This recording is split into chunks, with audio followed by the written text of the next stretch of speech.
ابو بکر صدیق کے لیے قرآن کریم کی اتنی آیات ہیں، یقین مانیے جب یہ جملہ مجھے کہا جائے نا کہ ابو بکر پہ بولوں تو میرے لیے امتحان آ جاتا ہے کہ میں کس کو شروع کروں کس پہ ختم کروں۔ یقین مانیے الحمد والناس ابو بکر آپ کو اکثر آیات میں نظر آئے گا، اکثر مقام، اور ایسے ایسے صیغہ آئے الفاظ میں کہ وہ صیغہ قیامت تک ابو بکر کی حالت ایمانی پر دلالت کرتے ہوئے نظر آتے ہیں۔ میں ایک آیت اٹھا رہا ہوں جو میں نے پڑھی ہے، سورۃ اللیل، یہ سورت نمبر 92 ہے، سورت نمبر 92 ہے، 30ویں پارے کی سورت ہے۔ رب کریم نے اس میں دو شخصیات کا ذکر کیا ہے، ایک وہ جو اتقا ہے، ایک وہ جو اشقا ہے۔ اشقا کہتے ہیں بڑا بدبخت اور اتقا کہتے ہیں بڑا تقوی والا۔ اشقا سے مراد ولید بن مغیرہ جیسا کافر ہے، اور اتقا سب سے بڑا تقوی والے سے مراد حضرت ابو بکر صدیق ہے۔ لا یصلاھا الا الاشقا وسیجنبھا الاتقا، دونوں لفظ اللہ نے یہاں فرمائے، لفظوں میں برابر ہے، مطلب میں اپنی اپنی جگہ۔ ان دو لفظوں میں رسول اللہ کا جب دور شروع ہوا نا تو اب دو قسم کی باتیں سامنے آئیں۔ ابو بکر نے مال کے دروازے کھولے پیغمبر اور اللہ کی رضا کے لیے، اور ولید بن مغیرہ مالدار نے خود اپنا مال بھی روکا اور لوگوں کو بھی روکنا شروع کیا کہ نہ دینا نہ دینا نہ دینا۔ تو رب کریم نے قرآن کریم میں یہ آیت اتاری اور یوں شروع کی، واللیل اذا یغشا والنہار اذا تجلی وما خلق الذکر والانثی ان سعیکم لشتی۔ یہ چار لفظوں میں ابو بکر اور ولید بن مغیرہ کے کردار کو روشن کیا گیا۔ فرمایا ایک رات کا مسئلہ ہے، ایک دن کا مسئلہ ہے، ایک مذکر کا معاملہ ہے، ایک مؤنث کا معاملہ ہے۔ ان سعیکم لشتی، یہ چاروں چیزیں الگ الگ ہیں۔ کیا مطلب؟ کفر اندھیرے میں ہے، اسلام روشنی کا نام ہے، ٹھیک ہے؟ کفر کی حیثیت نیچے ہے اور اسلام کی حیثیت اوپر ہے۔ ابو بکر کو والنہار، اور ابو بکر صدیق کی کوششوں کو والذکر، اور اس کے معاملے میں اس کی ڈی ویلیو کرنے کے لیے اس کی حیثیت کو رات کا اندھیرا بتا کر ان سعیکم لشتی، تمہاری محنتیں الگ الگ، تمہاری محنتوں کے رخ جدا جدا۔ اللہ ہوگا کیا؟ فرمایا فاما من اعطى واتقى وصدق بالحسنى فسنيسره لليسرى واما من بخل واستغنى وكذب بالحسنى فسنيسره للعسرى۔ تین لفظ ان کے لیے اتارے۔ فرمایا ابو بکر اعطا، یہ مال دیتا ہے، واتقى، اللہ سے پھر بھی ڈرتا رہتا ہے، وصدق بالحسنى، اور چاہتا ہے کہ میں اپنے قول و فعل سے حضور پاک کے دین کی تصدیق کر دوں۔ فسنيسره لليسرى، آپ اٹھائیے امام قرطبی کو الجامع لاحکام القرآن میں، اور اس کا جو ترجمہ کرتے ہیں اور اس کا لفظ شیخ الاسلام مولانا مفتی محمد تقی عثمانی دامت برکاتہ ہم نے توضیح القرآن میں جو اردو میں ترجمہ کیا ہے وہ میں رکھتا ہوں۔ فَسَنُيَسِّرُهُ لِلْيُسْرَى کا رب فرماتے ہیں میں اور میرے فرشتے اس ابو بکر کو جنت کی تیاری کروائیں گے۔ وَأَمَّا مَن بَخِلْ کا وہ جو بخیل بنا پھرتا ہے، خالی بخیل نہیں ہے، وَاسْتَغْنَى متکبر بھی بن چکا ہے، یہ مال روکتا ہے تکبر کرتے ہوئے۔ اچھا چلو اس نے مال روک دیا، آگے کیا کہا؟ آگے اس کے کرتوت یہ ہے وَكَذَّبَ بِالْحُسْنَى، یہ شریعت کا انکار، تکذیب اور مخالفت کرتے ہوئے نظر آتا ہے۔ فَسَنُيَسِّرُهُ لِلْعُسْرَى، میں اور میرے فرشتے سے جہنم کی تیاری کروائیں گے۔ آپ اندازہ لگاؤ، یہ ابو بکر صدیق کو روز اول سے مقامات ملے ہیں، رتبات و مرتبات ملے ہیں۔ صدیق اکبر رضی اللہ تعالیٰ عنہ مال جو لگاتے ہیں کس لیے؟ کیا میرا نام بنے؟ کیا ریاکاری ہو؟ کیا دنیا واہ واہ کرے اور ابو بکر کی جے جے کار ہو جائے کہ ابو بکر تو بڑا مال والا اور پیسے لگاتا ہے؟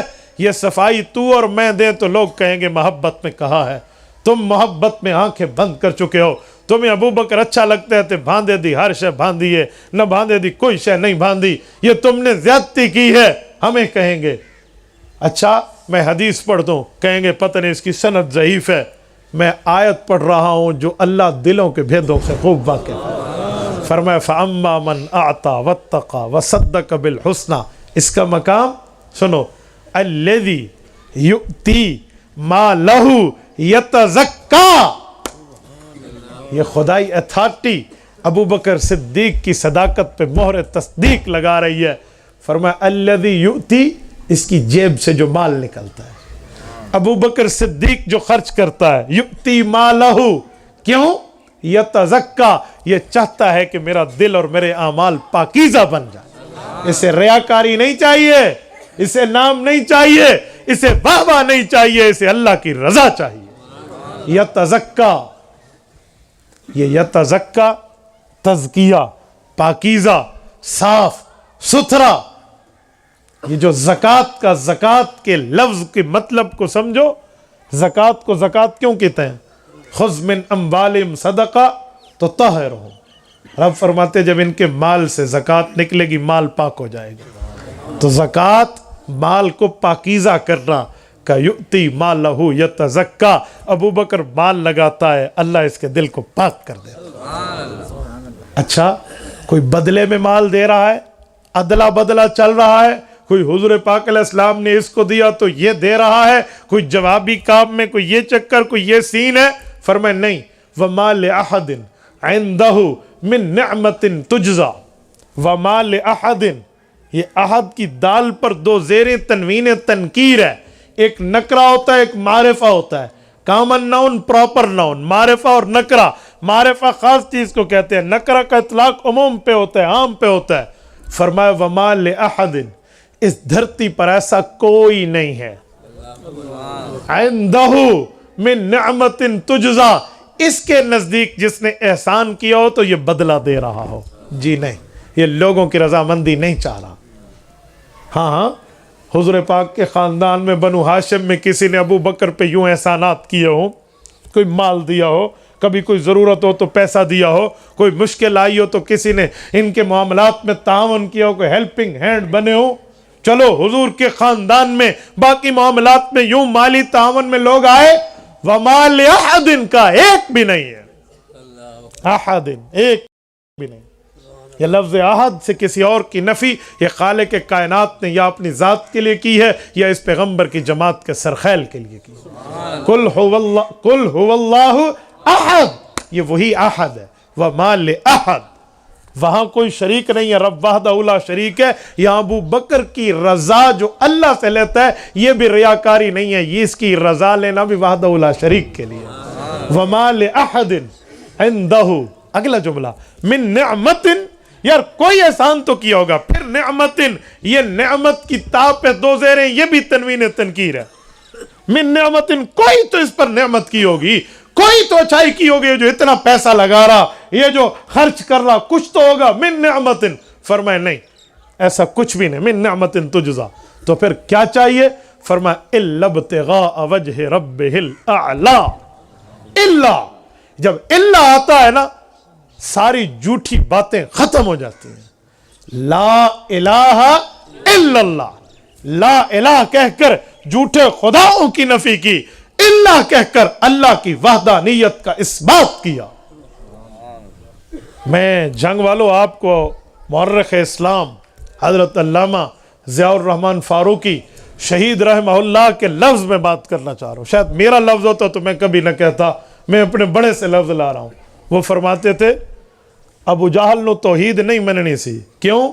لا الہ تے من لینا ہے، لیکن جدو اللہ آیا ہے تے اللہ اس دے جھوٹے خداواں دے اندر قلہ لے کے آ گیا. اللہ دے قلے تو ڈر ہے. مولانا کے لفظ ہوتے کہ اللہ کا قلہ ہے، یہ اس لیے نہیں چل سکتا تھا ابو جہل. تو اللہ ایسی چیز ہے جو ماں قبل میں قلہ کر کے سب کو ختم کر دے. فرمایا الا ابتغاء، جو تم سوچ رہے ہو وہ نہیں ہے. اس کو کسی کی لوگوں کی رضامندی، کسی کی اچھائی، کسی کا دل اس طرف پھیرنا یہ مقصود نہیں ہے. الا ابتغاء وجہ ربہ الاعلی، اسے اللہ کی رضامندی چاہیے. اور یہاں ابتغاء ہے، تفتیش بھی نہیں ہے. حالانکہ عربی میں دونوں کا معنی ایک ہے. ابتغاء بھی کہتے ہیں تلاش کو، تفتیش بھی کہتے ہیں تلاش کو. سرچنگ، پولیس تلاشی لے تو کہتے ہیں تلاشی لی ہے، تفتیش کی ہے. تفتیش بھی عربی زبان کا لفظ ہے، تفعیل ابتغاء بھی عربی زبان کا لفظ ہے، لیکن دونوں کا فرق ہے. یہ تفتیش ظاہراً تلاشی کو کہتے ہیں، ابتغاء اندر دل کی تلاشی کو کہتے ہیں. سبحان اللہ. بندہ کیا تلاشی لے گا؟ ظاہر سے ہی لے گا، میرے دل میں کیا چھپا ہوا ہے اب بھائی میرے تو نہیں پوچھ سکتا، دل کی بات تو رب جانتا ہے نا، انہ علیم بذات الصدور۔ اللہ نے تفتیش، فتش یفتش و تفتیش کے باپ میں سے کوئی صیغہ نہیں لایا۔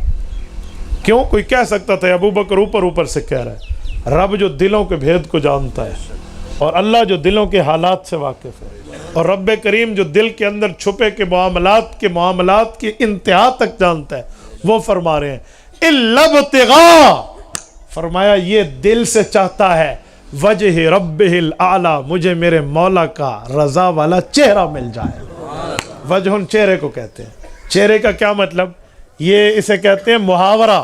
محاورہ کسے کہتے ہیں؟ لفظ کچھ اور ہو مطلب کچھ اور ہو، سمجھایا جائے۔ آؤ میں آپ کو ایک مطلب سمجھاتا ہوں۔